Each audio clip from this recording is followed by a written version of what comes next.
So hello guys and welcome to another video. Now this is about the port of Doom on the PCFX. Initially when I started working on the project, it was back in 2022. I was looking for like a portable base for Doom PCFX, and the only suitable one was the port of Doom for the Game & Watch. If you remember, that was like almost 4 years ago. And this port was kind of suitable because it was holding the iWAD in RAM. Well, it was technically in ROM, but that could be easily modified to run in RAM instead. That was trivial. At least you're holding like a huge iWAD and just stream lumps from it. And this initial port I could not get anywhere. It would not even boot to the title screen. And the main reason why is because of the iWAD parser and the fact that it was trying to do unaligned reads from it. There were also other issues as well with like memory allocation, so that made the issue even worse. The real fix would have been to make a custom iWAD format, but at the time I had very little patience with this port or Doom for the matter. So instead what I did is that I don't remember if it was before or after, but I ported an ARC for the PCFX, and this port is kind of suboptimal. The reason why it runs at this frame rate is because it's not doing it's not writing directly to King KRAM. So as a refresher, the PCFX has 2 megabytes of RAM, but for like a typical frame buffer setup, you need to use King, which is the video and audio silicon chip on the PCFX. So if you want to make a game like Doom, for instance, you need to talk to King, and the way you do so is through slow I/O writes to the interface. There is no DMA support. If there was DMA, that would have been a huge difference, but there's not. There's only DMA support from the CD drive to KRAM. So yeah, so that at the time I did not know what to do. Eventually I figured out that that was my idea actually.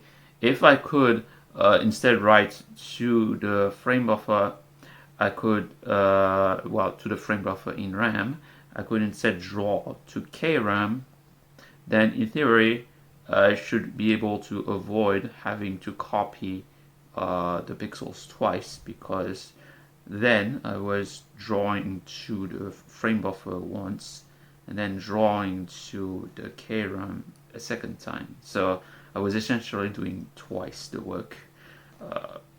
So there. And the problem is that without hardware double buffering, you will get nasty tearing. And I did not know then how to do it, so I just stuck with like CPU frame buffer writes to KRAM back then, which unfortunately hurt the speed. If I were to do an ARC again, I would simply draw to KRAM and then just swap in KRAM to an off-screen frame buffer, or rather I draw to the off-screen frame buffer, then I would just swap to the visible page. That's how double buffering works, or page flipping to be more precise. You can also do triple buffering, but back then I thought that the KRAM was only 128 kilobytes.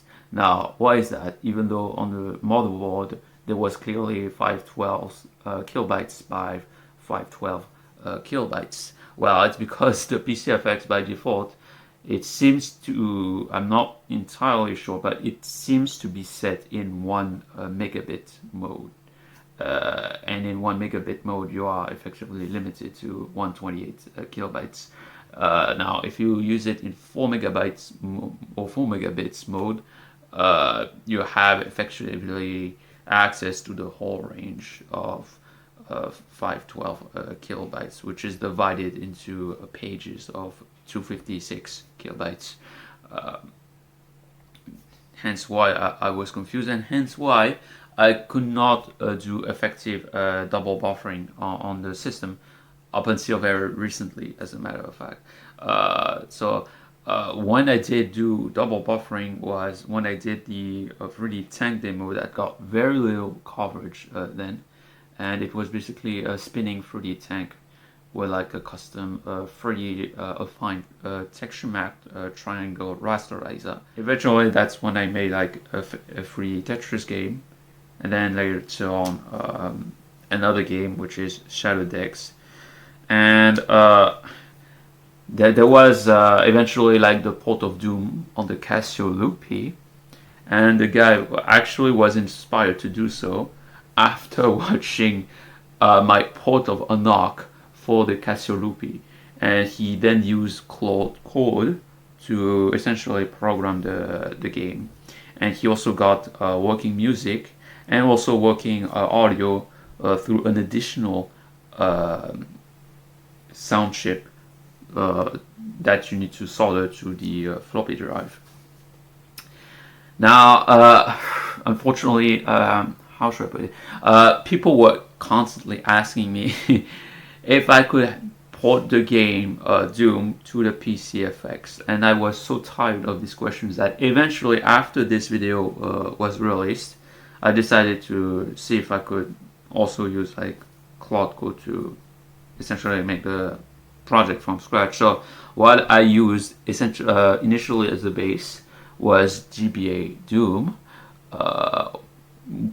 I chose it because it had like light RAM requirements, but unfortunately it also had a few downsides. So the game was entirely fully lit,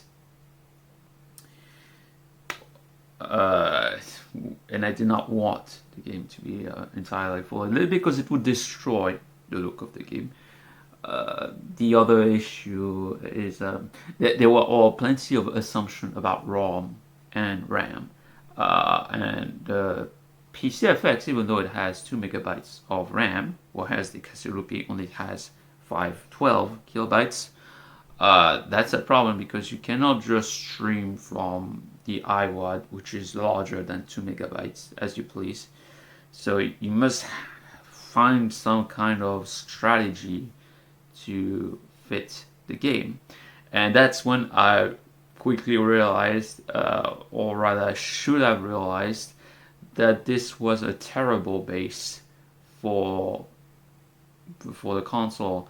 The main reason why is because you need to change the iWAD format for CD streaming, because it was more designed for expansion than it was designed for fast streaming from even a hard disk, as a matter of fact. But for Doom anyway, it was fast enough to not be a noticeable difference. But for a console where you're loading from a CD drive with like very slow random reads, it is terrible. Preferably on a CD drive, you want to just load one single large file and then just put it in a cache where you can then load files from it, because the processing on the CPU is much faster than loading from a slow interface anyway. In this case, the SCSI CD ROM drive, which is capped at 2x. So that was in fact the main challenge for Doom. So when I started, I just used like the smallest iWAD possible for Doom, and that's how I got the game running on the PCFX. So I would just focus on trying to make the game as decently fast as possible, and to ensure that there were no visible glitches. Unfortunately, I should have maybe done this pass more aggressively, because I later found there are issues, but we'll get to that later. That's when I found, during the initial version, that the walls were destroying performance, and that was followed by the floor, and then that was followed then by the enemies. And yeah, And the walls were by far the largest workload. Like the BSP traversals and the gameplay code, it was minimal compared to the 3D renderer. Like the 3D renderer was the majority of the CPU load on the PCFX. And that was not entirely because you're drawing pixels through the slow KRAM interface either, because well, there is some overhead, and if you draw as few times to the KRAM as possible, then yes, you will get a decent performance boost. But that was not the only issue. The issue was really the sheer amount of workload. So to give you an idea, like the wall spans in the final build, the one that I have internally, is more like between 33 milliseconds by 40 milliseconds. So on its own, the walls prevent the game from running at 30 FPS. So if you want to reach 60 FPS, the walls will need to take like 8 milliseconds from 33 milliseconds, which is almost impossible without some major changes. And the walls are also perspective correct. This was a game designed by John Carmack because he was quite obsessive about the look of the game. But unfortunately, that meant that because they are perspective correct, it also destroys much of the performance. Now, if you actually disable, or rather you just have a flat color for the walls and floors, you can get a very big speed up, because that's where the bottleneck is. The problem is you destroy the look of the game doing so. And I wanted to preserve the game as it is without destroying the walls. Now, on the Super Nintendo, the floor is completely flat. But in my case, it was not even the floor that was destroying the performance, it was the walls. And while I could have done something like the Super Nintendo, it would not save a huge amount of performance. So now how I was going to approach this was going to be tricky and require a lot of preparation, so to speak. So I had to extend the emulator PCFXMU to report icache misses and DRAM penalties. And then I would have not a demo, but I would choose a map like E1M6, and then I would just have the Doom guy spinning around. Basically, it would just go forward and then just turn around. And of course, because if I were to just have the Doom guy standing still, what would happen is that if I would tell Claude to optimize for this scene, it would just cache the result, and then as soon as the Doom guy moves, the frame rate would drop significantly. And the irony is that initially I did not make like the Doom guy move. I would just make it like turn around on itself. I thought that would be enough, but somehow Claude came up with like a turn cache that did not really even help, as a matter of fact. And as soon as you would move, of course, it would just completely drop in performance.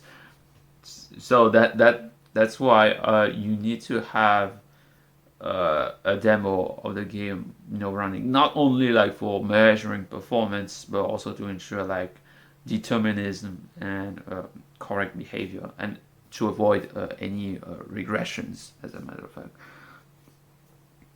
And the initial build with no V810 assembly except for the king writes in questions, because you need to talk to I/O registers to draw pixels on screen, it was running at 5 FPS.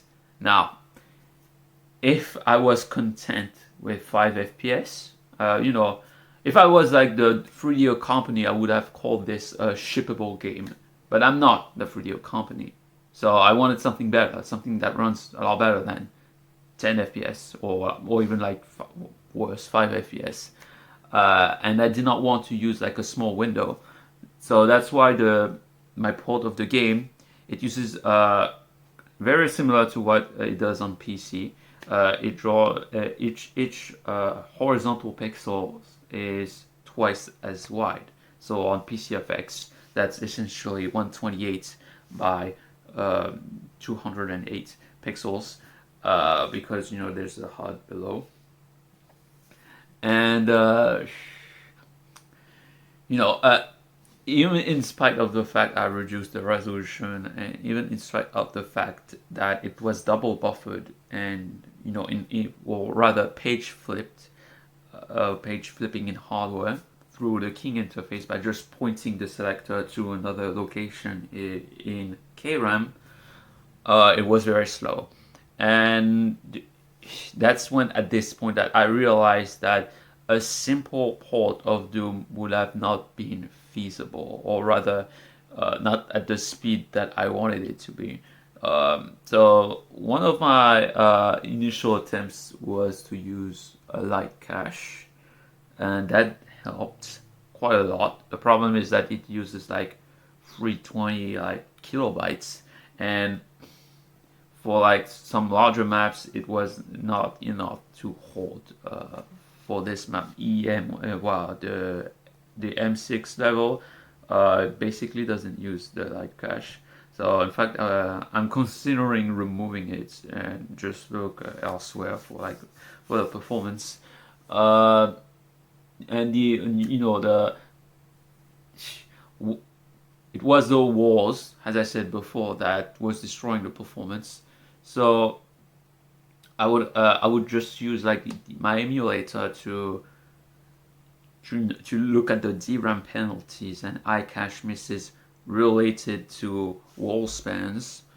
And what I would do is that I would do like a visual check for the wall, then I would just ask the AI to basically come up with the tightest V810 assembly that would fit inside of the instruction cache, as well as avoid as few DRAM penalties as possible. That's how I was able to measure the performance impact of the routine instead of eyeballing it, or say, well, I'm gonna use a huge loot and then I won't try it. But that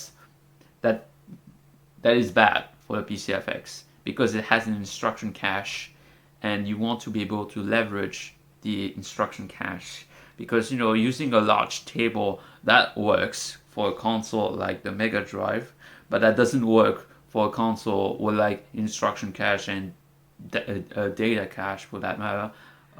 Eventually, I was able to get a decent routine when the game was going from like 10 to 15 FPS, and of course the V810 routines were also done in this fashion for floors and some other functions as well. The rest was kept in C because there was either the performance impact was very small anyway, or I could find some other ways to optimize, so to speak, the routines. In fact, it found like a 1 millisecond save for the BSP traversals. That's not significant, but it helps with like the 1% lows. The rest of that was for the version that only ran like an internal IWAP with like a single level.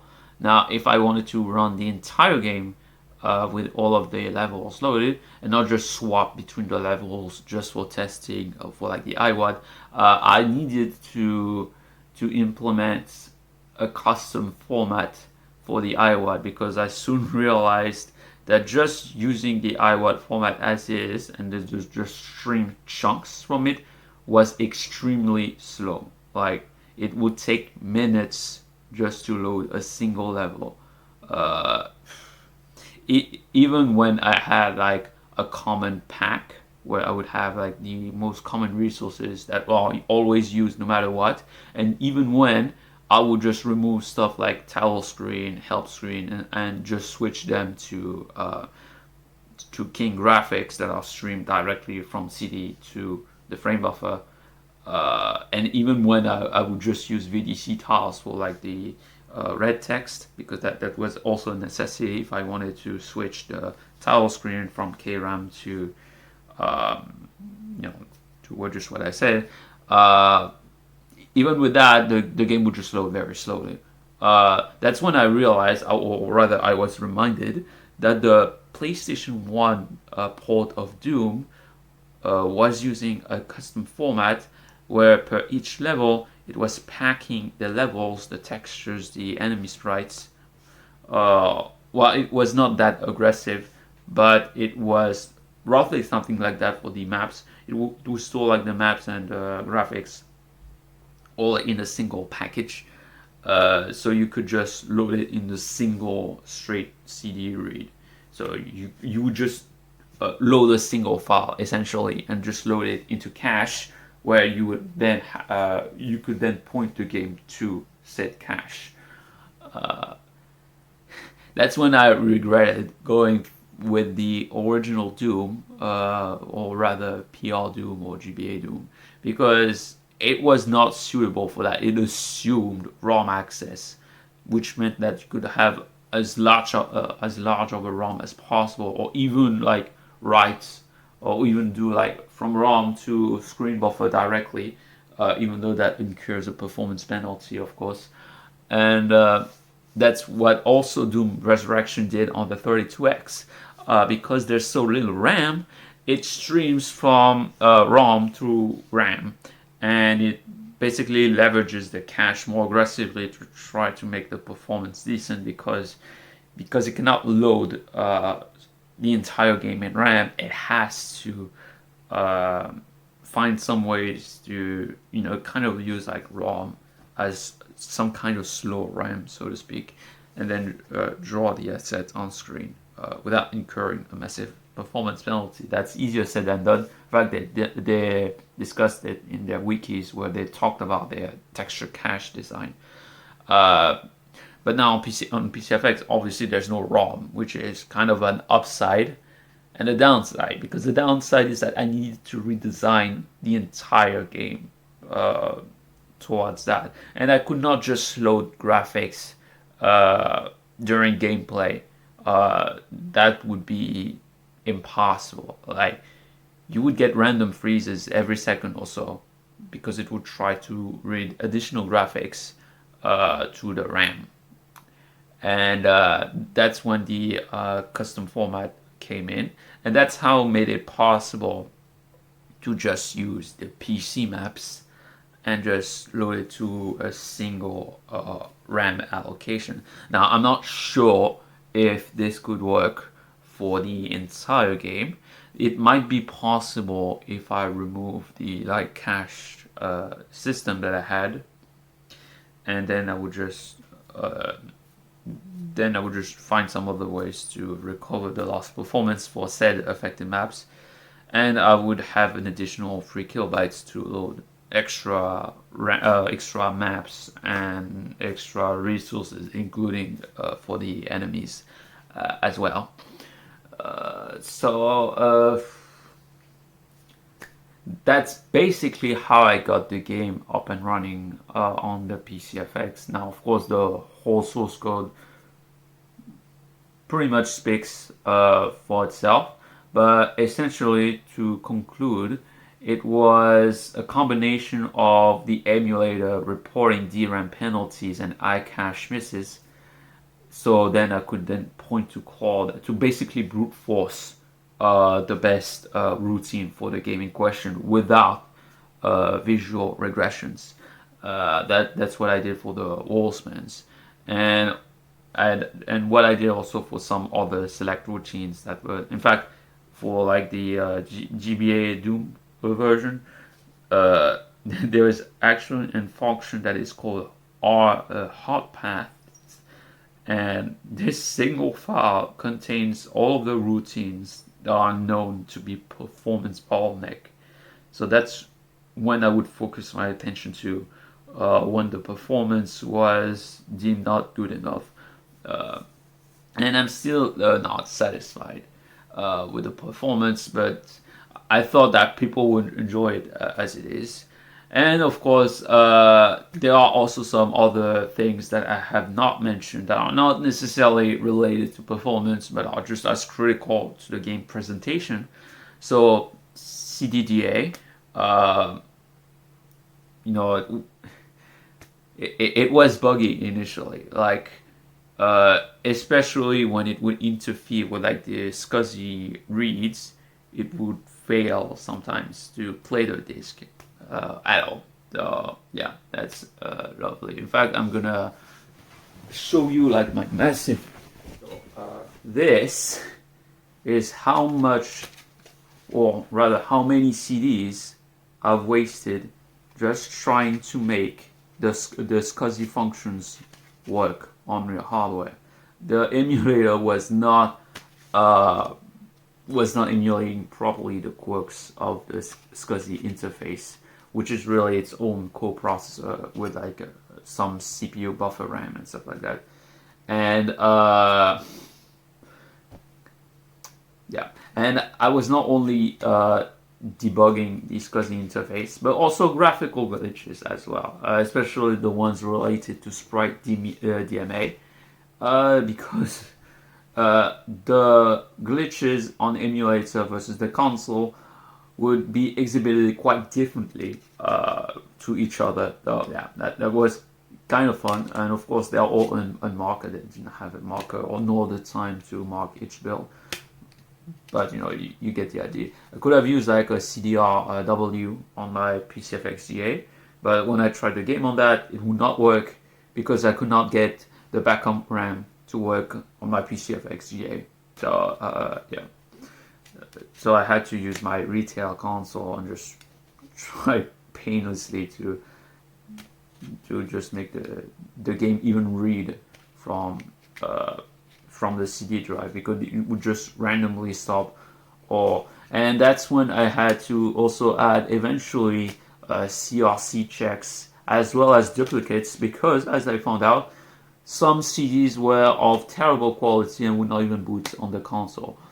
And debugging the SCSI interface was impossible almost if I did not discover that the GMaker PCFXGA dev kit also had documentation by Hudson Soft on how to talk to the SCSI drive, which was, unfortunately, entirely in Japanese and spanning multiple pages. And that was also spanning, to some extent, the King chip, because it's important, because if you want to do some kind of CD-ROM drive reads, it also needs to talk to King and its related KRAM. So I also needed to process like the whole thing. I think it was like 1,000 page, or yeah, that was almost 1,000 pages of Japanese, of technical terminology, trying to talk sometimes in vague terms with like diagrams that you could not easily OCR of how to talk to this SCSI interface. So needless to say, it was impossible to do without AI. Like I had to use AI to be able to understand this freaking document.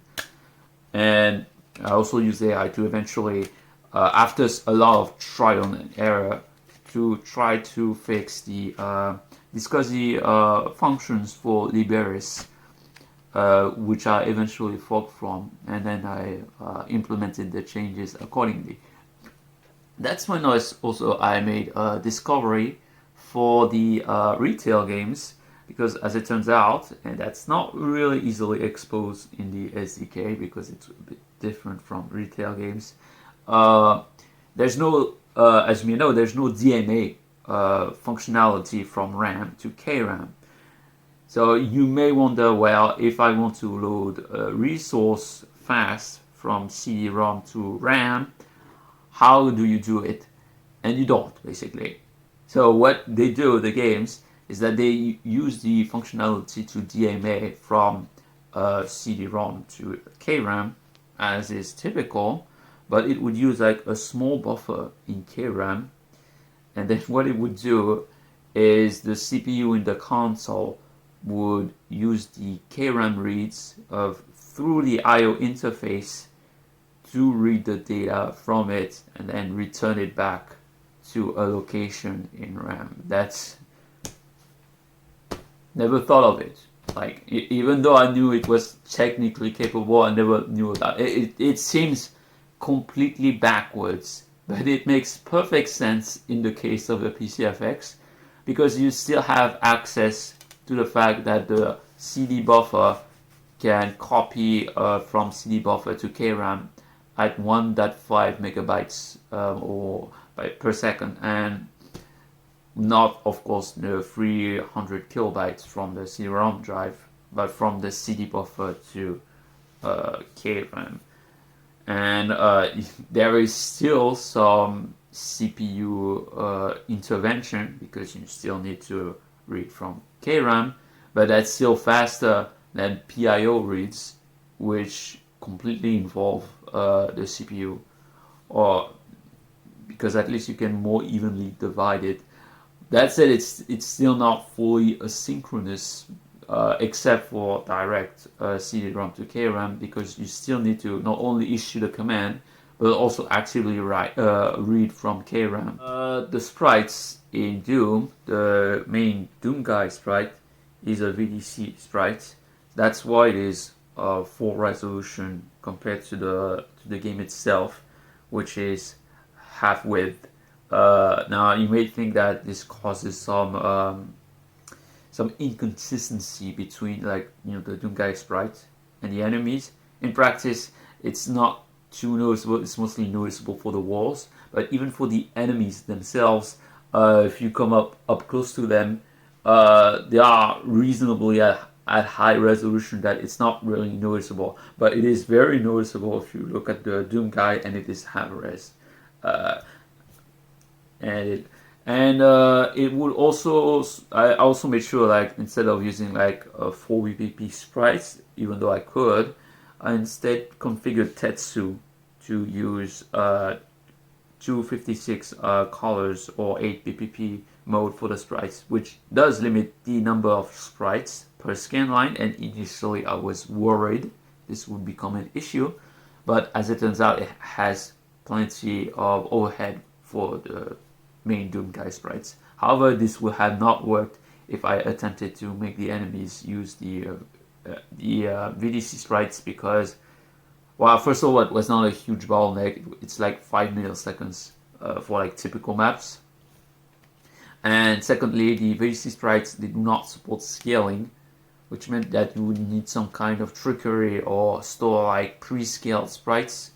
And by this point, if you try to pre-scale them in RAM, what's the point? Like, really, you might as well just draw it to the KRAM interface directly instead. So, yeah. Now, what could have done for like a better version of Doom if I wanted to improve the performance further? Now, I said before that the walls were destroying performance. What a better design would have been, and what the PlayStation 1 version of Doom did, was to use the affine texture map triangles and then draw the walls with it. Now, if you do that, you would get massive distortion and warping on the walls and floors. So you need to subdivide the walls and floors to ensure that the warping is reduced, not completely, but reduced to a tolerable degree. And that's also why PS1 Doom also reduced its resolution, so the warping is less noticeable. So that's what I would do. But it's not just a naive implementation of subdividing. You need to ensure that for like the closest range, it is more, it uses more subdivisions. But for far away walls, then you are allowed to be a bit more loose, and then as a consequence, save performance. That would be the ideal way, and in my experience, fine texturing would save a lot of performance. In fact, that's how I got 3D texture mapped malls, as you're about to see on screen, running at 34 FPS. That's, as I said before, 500 of fine textured mapped triangles on screen. Now granted, it's just 2 spinning characters on screen, and there's possibly some more overhead that I could reasonably fix, but that means that in theory a Port of Doom could be made better. Now a design that I could also study but could not really do so is a shadow map design. So you would draw the game to CPU frame buffer like usual, but when you draw to the KRAM interface, you would instead ensure that you only draw the difference from the previous frame. That's essentially how basic video encoding works, inter-frame compression, if you're interested in the terminology. That's also how the 3D example that I showed you also works as well.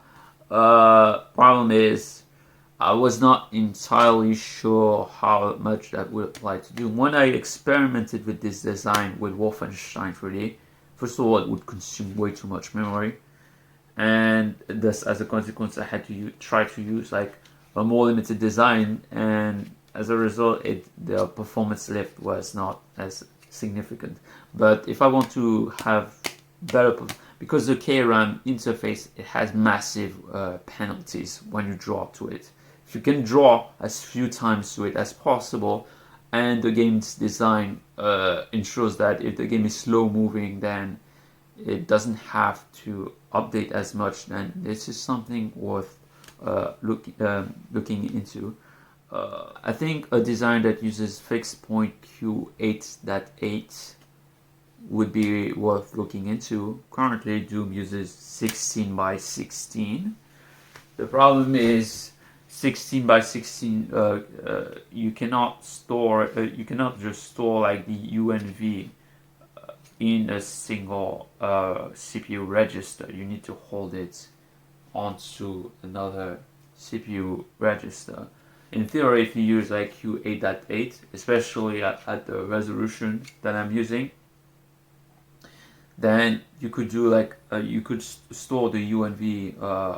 You could just register pack the UNV, as I did in some private demos that I've made for the Amiga C32, and then you can just increment it with like a single function instead of 2 functions or 2 instructions rather,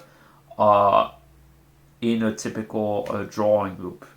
So say if you go from 5 instructions, well 6 instructions per pixel, you go instead to 5 instructions per pixel, that linearly scales up as you draw more stuff on screen that is texture mapped, thus saving you for the performance, which requires of course now of course Q8.8 has some downsides limited to the precision loss, but I think that could be more easily managed. Besides that, I just think that for the full game, that just drop the light cache to save more RAM and just find some other opportunities to performance, as I mentioned previously. Problem is that using like a fine texturing, that would have meant using PS1 Doom as the better base, because even though it is using like the GTE and free hardware acceleration, this would have been a better base for an actual hardware accelerated with subdivided walls, even for like the PCFX for that matter, or even as a matter of fact for PC DOS release of it, assuming you can tolerate the minimal warping on the walls and stuff. So that's something that I would like to try eventually for Doom. Now I want to talk about the AI stuff, the AI disclosure. I disclosed the use of AI for transparency. I did not disclose it to boast about the use of AI. I understand fully that there are concerns about AI data centers, especially around noise in the United States, where they live next to the data centers and it becomes unlivable for them.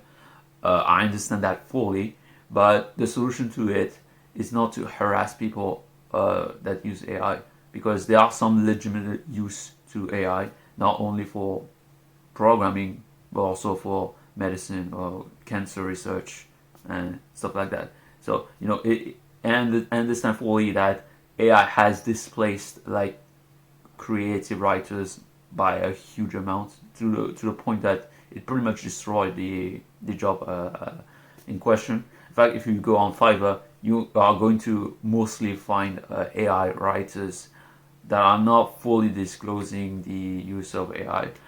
So they pretty much destroyed the whole point of Fiverr, which was to find human workers to work on the actual work. In fact, there have been instances where studios thought they hired someone to do the drawing or the stuff, and it turns out that it was AI generated because missing fingers and stuff like that. I understand fully, but my point was not to get views for Doom, even though I appreciate the attention. My point was to answer the question: can the PCFX run Doom? Now, I had some suspicions that it could, but I wasn't sure the frame rate that it would achieve to that end. And I think the answer is pretty much yes, it can.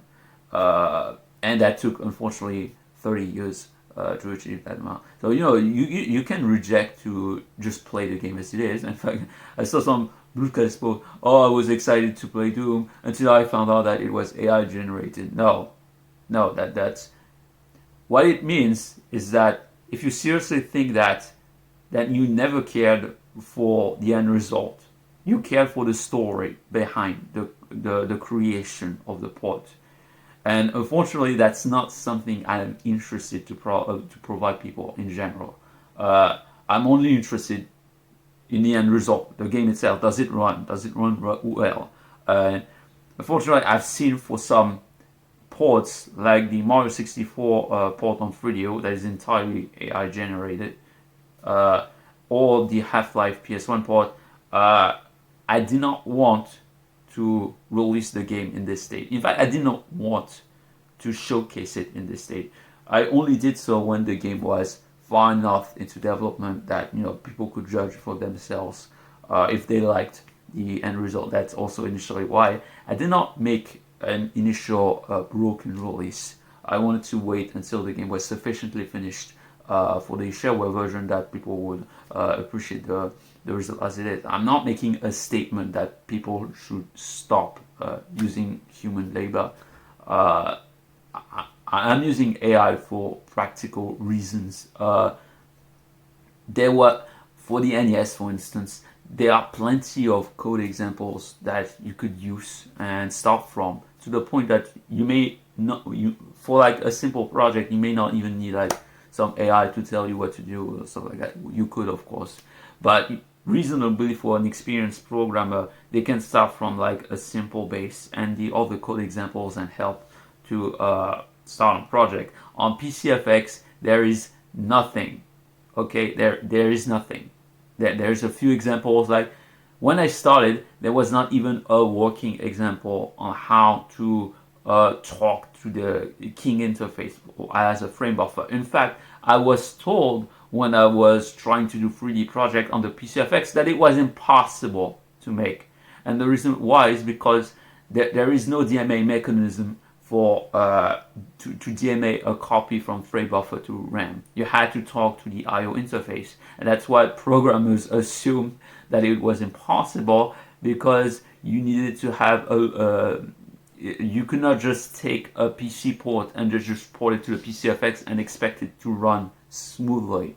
And that's when I initially discovered, when I ported Doom with like only C code and nothing else, and even basic optimization to make the game even run on the PCFX, and it would still run slowly at like 5 FPS.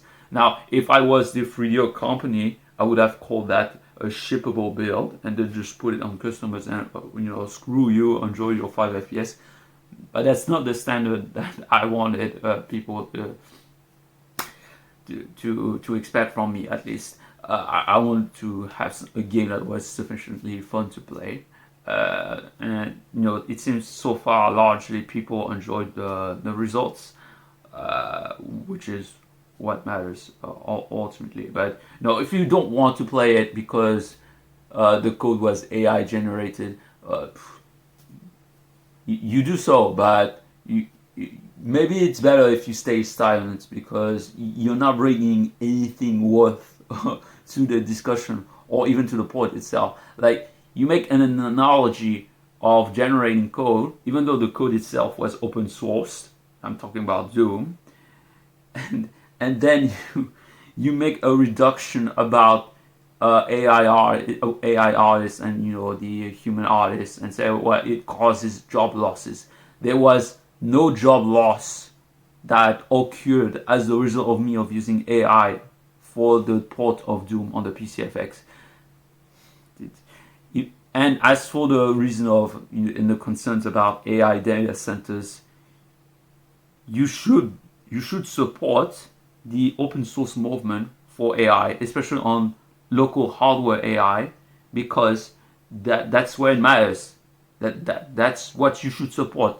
That we should not be dependent on those data centers. That it should run on commodity hardware, the same hardware that you use to play 3D games 24 hours a day. Well, I'm exaggerating, of course, but that's the type of hardware that people use constantly to play 3D games. Because if I run an AI locally on my PC, as I did multiple times, that's similar consumption, if not lower, as a matter of fact, than if I were to play a 3D game or a 3D shooter, and I would just unlock the frame rate, or if I were to play it at 4K. That's similar consumption. Now, that's a different story, of course, for AI data centers, because you need multiple GPUs and with multiple VRAM and stuff like that. And that's a problem with NVIDIA controlling the supply, and also AMD and Intel to a smaller degree.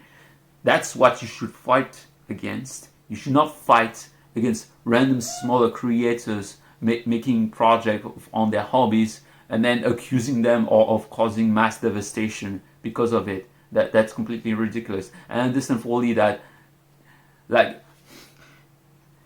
are some good use for AI and there are some bad ones. I will never defend people that use AI for lazy articles. There's Generation Amiga that actually covered my port of the game and were the only outlet to do so. But it was full of misinformation. It reported that the game was running on this tiny window. And to be clear, as you can see on screen, it's not. It is full screen. It's just that it is double width. But the stupid AI they use doesn't make the difference. It started double width and then concluded that it ran in a small window. It's completely baffling. And I should also report that there are many people in the homebrew community that people may not think they are not, but are actually using AI. As I mentioned before, the Casio Loopy port for Doom was entirely AI generated. He did use GBADoom as a base. The Mario 64 ports for 3DO, PS1, and Saturn were completely AI generated. It's impossible for a human to just spin up that many projects at once. Of course, he doesn't fully disclose that. Of course, there are other creators on Saturn that are also playing with AI. And of course, the Dreamcast community is also using large language models for projects, including the latest ones, the Cleopatra ports from Naomi to the Dreamcast.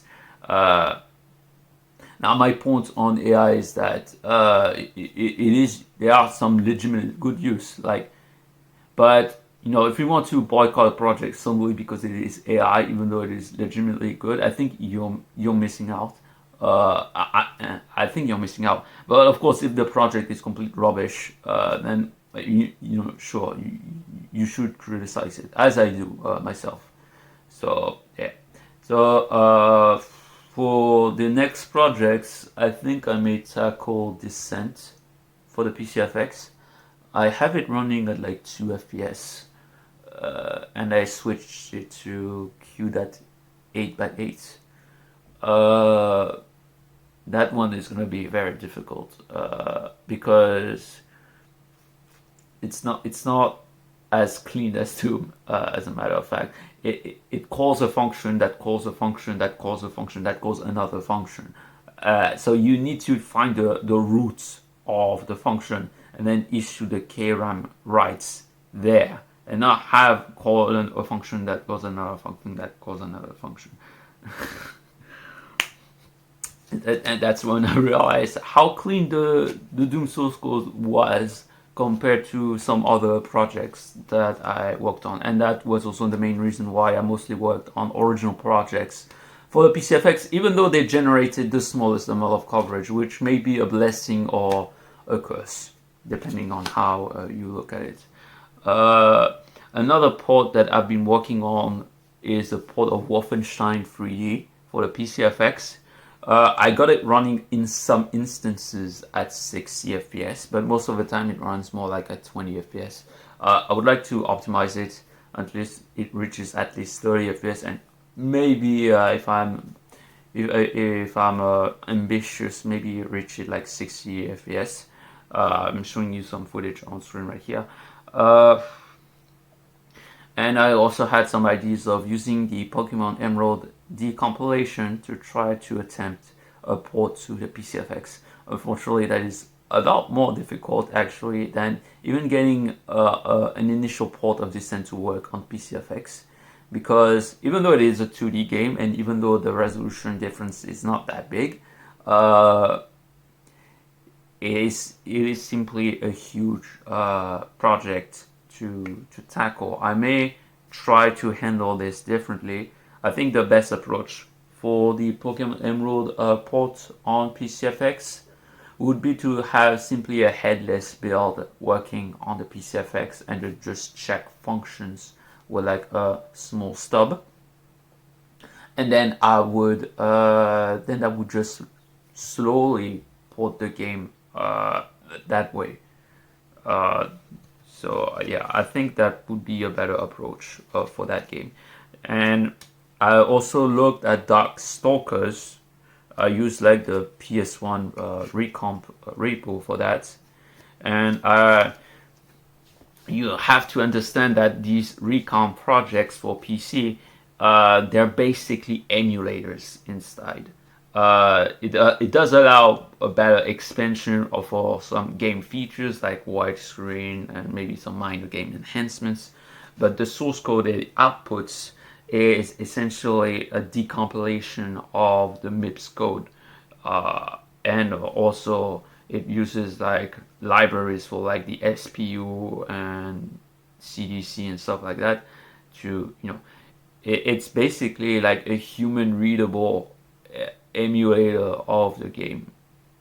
It's not something that like Doom, for instance, where you have a human readable C project that you can easily port to other platforms. When you use the recomp,